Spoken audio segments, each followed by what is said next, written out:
In this video, I will explain you 3 basic and fundamental terms related to voltaic cell. These are electromotive force, then internal resistance, then another one is a relation, that is a relation between E and V. I will explain what is E and V. Now, first we will look into electromotive force. What is electromotive force? Now, in a circuit, let's say we have a circuit here, resistance connected to a battery. When we are keeping a charge, it should have a force for motion, right? For electromotive, for charges to move, there should be a force, right? With that force, that will complete one cycle. And after that, charges will be moving again and again and again. So, it's a result of a force, right?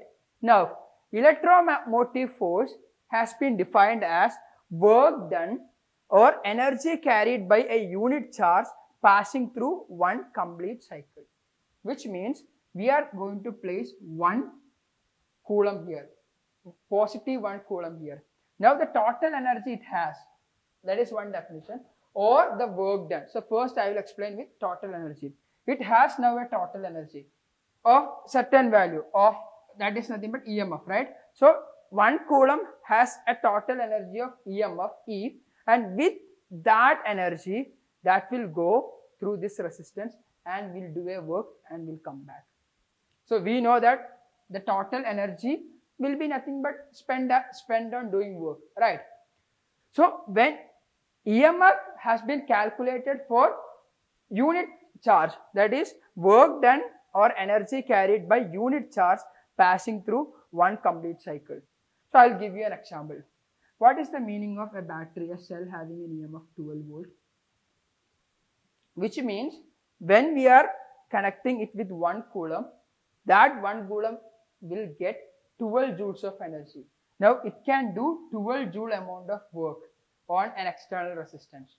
Now when we are saying that a cell is having 1.5 volt, which means when we are giving 1 coulomb here, it can only give 1.5 joule of energy to that charge. So it can only deliver 1.5 joule of energy.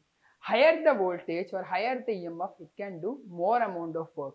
Let's say when we are touching 12 volt battery, we won't get hurt, right? Because the energy carried by that charges are less. So that cannot create higher impact with our finger or with our body. But at the same time, if we are inserting our finger on a socket, what will happen? We will get a shock, because the energy now has, the charge carriers has now got higher energy. If you are placing 1 coulomb in that socket having 220 volt, it will now get an energy of 220 joules. Now that can hurt our body, correct? Even if we are keeping 11 kV, that can even burn our body.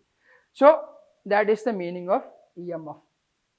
Now, so EMF has been defined for the complete, that is starting from here, starting from one road, passing through this and coming back to the other road and even passing through the electrolyte. So from here, going till here, doing some work, coming back. Generally, it is difficult to measure. EMF cannot be measured. There is method of measuring EMF that we will learn in potentiometer. What we can measure is the terminal voltage. And now what is the terminal voltage? We know that this is the battery. This is one road and this is another road. The whole system, this is a battery now, this one, with a positive and with a negative.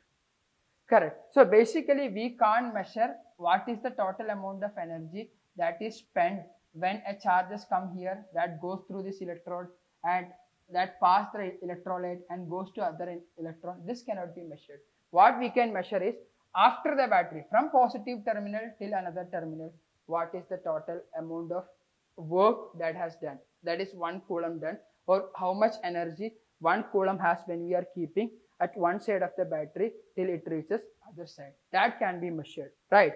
Now when EMF is defined in this way, EMF will become terminal voltage, that is V. So here it is, E is V and V is, E is EMF, electromotive force, and V is terminal voltage. Now terminal voltage of the cell is the work done or energy carried by a unit charge passing through instead of one complete cycle. What is one complete cycle here? From here till here. Instead of that, in between the two terminal. Very easy, no? In between the two terminal, when we are measuring this thing, that is work done by a unit charge to go from one terminal to another terminal, that is terminal voltage. Now, for the whole circuit, when we are measuring, that is terminal voltage. That is the only difference. Okay, thank you.